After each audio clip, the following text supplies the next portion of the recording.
Hey everyone, welcome to another episode of Portfolio Playbook. I'm sitting here with Sarah Sims, a senior journalism student at Grady College, and we're going to go through her portfolio and how she evolved it throughout her time at Grady, and then some advice she has to give. So Sarah, let's first start with how you use CTL sites. That was what we built out in our first journalism class. So what made you decide to continue using that platform? Well, to be honest, I didn't want to start on something else.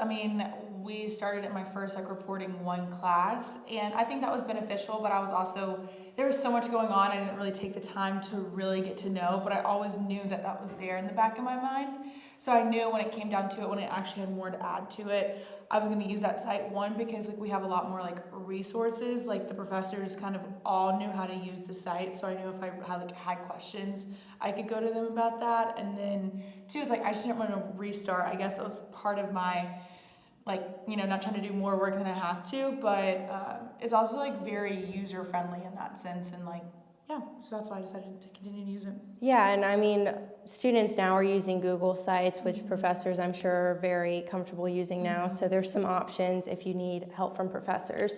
But you've completed all of your journalism classes at this point, congrats. But you were also able to gain some professional experience outside of class. How do you narrow down your work and pick what you should showcase on your portfolio? That's a really good question. I think in a portfolio, because you can have as much space as you want, you can highlight a lot of different things on there. And there are plenty of things that I haven't put on here. If you're into photography, you can't put the thousands of photos you possibly take at a sporting event or anything else like that. But I think when you go down and look at it, you have to put yourself in another person's view and be okay, would they want to see this? So it's now that I've done all my journalism classes, I've had to take out stuff from when I first started it. I don't have those stories on there when I first started writing, but I have done a lot of work with newspapers and social media kind of stuff. And so I wanted to highlight that because it's nice to have a variety of things to look at. And two, my first page is kind of about just my reels and just a little bit of the stuff that I've covered, and that's really what I've narrowed down for what I want people to see. But I have different tabs going into it if they wanted to go into more details about some of the things I did, and then some of those posts that I would tag, and a couple more of my writing samples. So.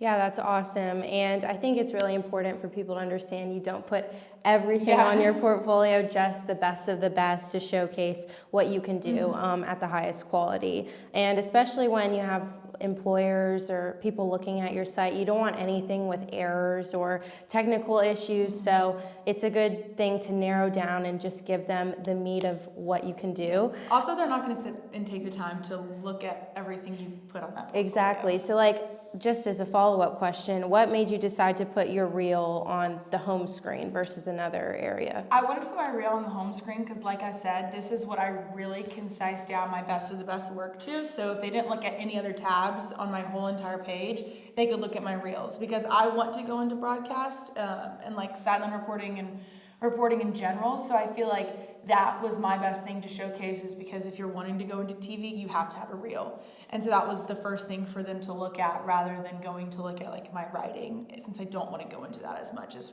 broadcast. So yeah, that's a really good point, prioritizing what you want people to see the most.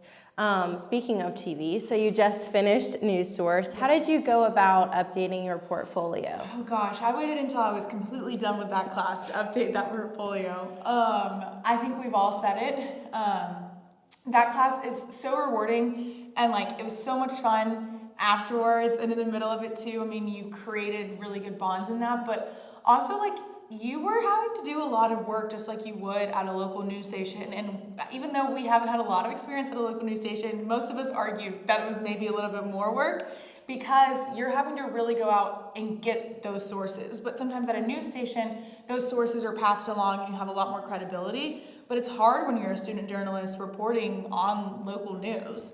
So I think I just wanted to wait until I was completely done to figure out what stories were my favorite, or what stories lasted the most for me, or made a most impression, or my teachers or my friends ended up saying were the better ones.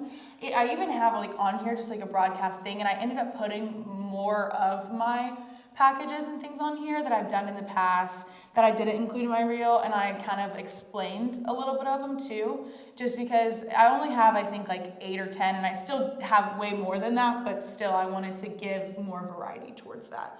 So I just waited until the last possible time to update that for sure. Yeah, so you waited till you completed the course, and then you picked the few that you thought were the most impactful or showed your work in the best way. So which projects do you think were your must-haves, and why? Oh gosh. I think I wanted to include a lot of my sports news that I wanted to have in there, because I do want to go into sports, and I think I'm trying to give this to employers, so I want them to know that. But I loved having News Source because it made me branch out of my comfort zone. I think one of my favorite stories that I covered was food packaging for kids. It was really fun. I got to go and like make a couple packages like myself. Got to do a really cool like stand up, and like I loved that stand up. And then I got to talk with the special education teacher there, and I got to like be in the presence of the kids. And I think that was just like a really fun story because I got to do a lot of creative shots since you couldn't put the kids in the camera. So I think that really challenged and showed that. I also think another one of my favorite ones was when I did the farm to table in the school. That was really cool because, again, you had to use those creative shots with the kids because you couldn't have them in it. But I thought that story was really cool because, I mean, these like fourth graders were like growing stuff that they were eating at lunch. Like they were growing their own eggs and potatoes, and like we're making cookies and everything. So it was really cool to see that. I think I like the stories that have an actual impact in the community, and that's why I love doing the education beat because of that. So I think that's kind of ones I found that I saw myself personally really enjoying. Those are the ones I kind of put on because when you really enjoy a story more, it looks better. It turns out better because you care more. But I had a lot of fun stories, so I ended up putting a lot in there. Like I even put the volleyball 10K day when they had, set the Georgia state record on that too. So I put that in there. So yeah, there are a lot of things. Yeah, so the stories you really care about. Did you meet with any professors or peers after News Source, and did they give you any feedback on your portfolio? Yeah, I was still working on my portfolio when I was meeting with Professor V, but she did help me on my reel and like my resume in that sense. But I've given this, like now my portfolio is like the thing I'm using to apply for jobs, and like I've sent it away to like a recruiter too that like I've been talking to and getting some tips for that. And even with the Cox Media Institute at Grady, I've sent it to a news station that I'm working with there, and my correspondent that I'm working with, and she's given me a lot of tips, and even classmates like yourself have like given me the tips and tricks, and like I don't know, just like, oh, this kind of looks weird like when I'm looking at it, or oh, you missed this. And I think those are little things because when you just get so tuned in on looking over and over and over at, you miss those things. So I try to send it off to as many people as I can to be like, what looks weird, what looks wrong. Yeah, I think it's important that it's really user friendly. So having as many eyes as possible on it really helps people either see if you can navigate through it, or if something looks a little clunky. I even send it to my grandparents. If my grandparents can get through it, then I know it's user friendly. There you go, yeah. So you're a senior, you've had the opportunity to work with some internships and things outside of class. So how have you woven that into your portfolio and really showcased that? I think variety is like the biggest word, like you said. I've had like 4 or 5 different internships, including like in the summertime. And I think it's just really important to show your work outside of class because you want to set yourself above what like other schools might be doing with like their programs. And even though Grady has given us so much experience and like I didn't have to do anything outside of that to probably like get a job in that sense, I think when you're like really motivated to have those internships and the outside experience from like your little world bubble is so important. And so like I've had the chance to do social media for some, photography, written stories, and then I can branch out and do my own like broadcasts and things like that. And I think it's really important to showcase that just because it shows that you can do a lot of different work, and it shows that you can work in a lot of different environments. And I think that's the other thing is like school teaches you and you learn so many different things and you're surrounded by classmates, but internships show how you work with different companies and different interactions and different outside like perspectives. So I think it's nice because it also shows like your social skills, not just like what you can do in a classroom. Yeah, I think having that variety of work really shows that you're multifaceted and can learn new skills. But speaking of that, variety is really the big thing. And I noticed on your portfolio you have different sections, so broadcast, writing, digital media.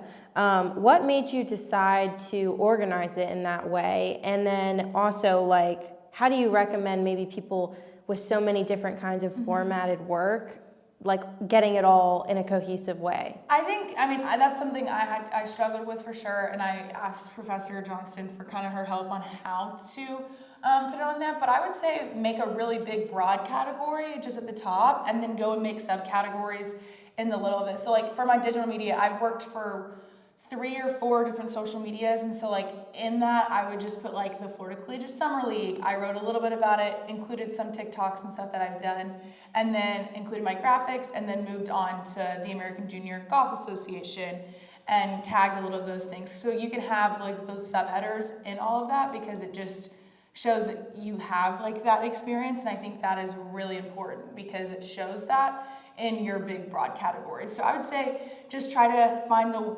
biggest, broadest word that you can do, and then put your subcategories in the middle of that. Because if someone is going to take the time to go and look at it, they're going to take the time to go and look at it at that point. They're going to move past that and want to see the stuff that looks visually appealing. So yeah, and I think what I really like, if you scroll down, is that you've embedded the post so people can see the likes, they can click on it and take it to the actual platform and see it has been posted and look at the engagement. So if you're applying to maybe a social media job, that would be something important for them to see. Yeah. And you can even do that with writing. So if you have published pieces, it may be better, instead of a copy and paste, to put in the actual link for people to go and see it. Yeah. And of course, you want as few clicks as possible for people to see stuff, because that deters them from actually looking at it. They get lost, but exactly. But I mean, embedding it, I think, is a really great idea. That's what I love on here too. Like the TikToks are right here. You don't have to go anywhere else. You can see the likes and the full video plays. So that's really cool. To be able to see. Very good visually seeing it.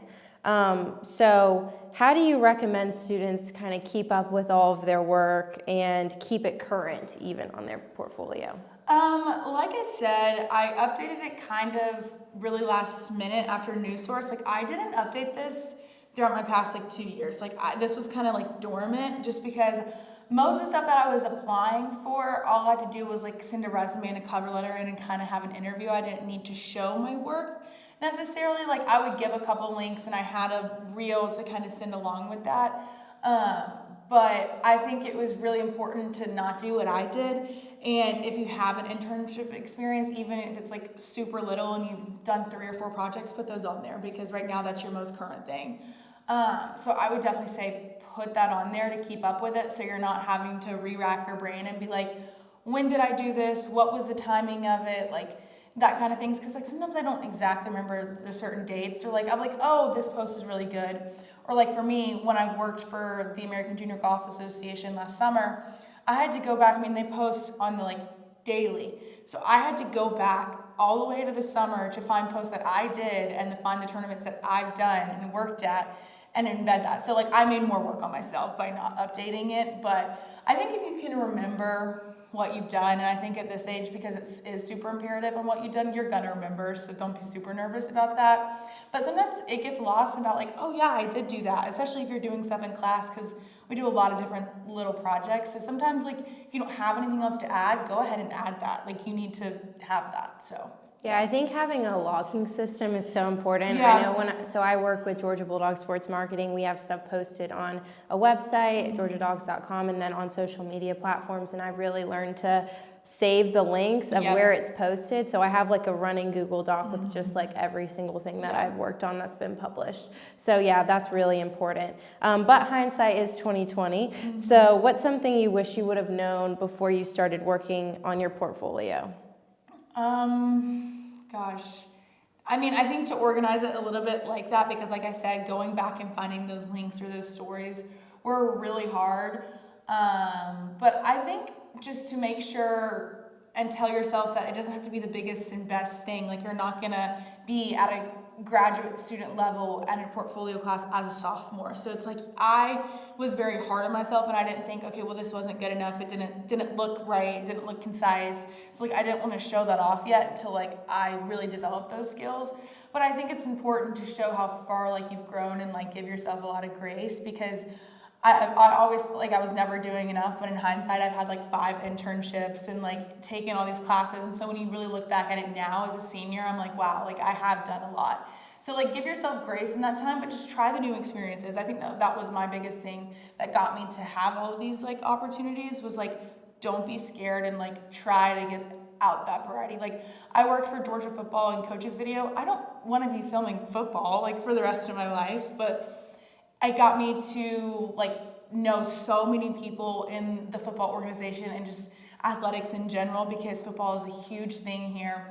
I got to meet like sideline reporters like Taylor Davis, Mullen Grath, like Tim Tebow, got to meet all these people, Marty McGee.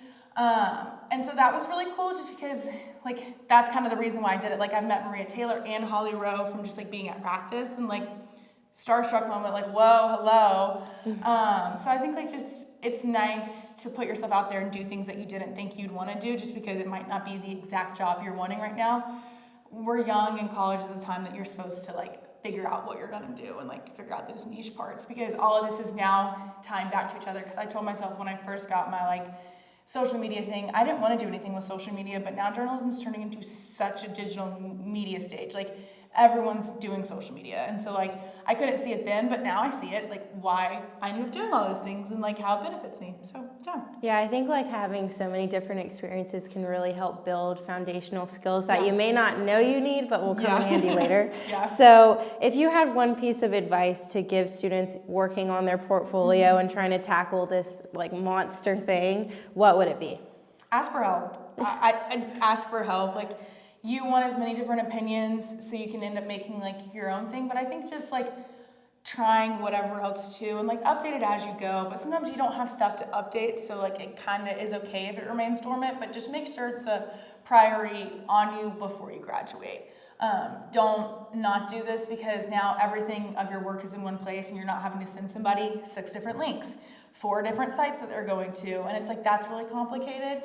And this is super easy and concise, and it has everything on there. But just like definitely take those risks and like ask for help, just because everyone has different opinions, and it's like it's nice to hear what those people have to say, especially if they're like mentors to you or classmates, because their ideas can like bring you new ideas, and then that can help make your portfolio look the best. So, and also know no one's exactly right. This is your portfolio, and you make it how you want it to be seen. Like this is you showing off who you are to the employer's first look. So like don't be dormant in it, have fun and be creative. Yeah, I think it's important to remember that this is like your work, like you're showcasing you as a person. So not to put more pressure on it, but you know, like have fun with it.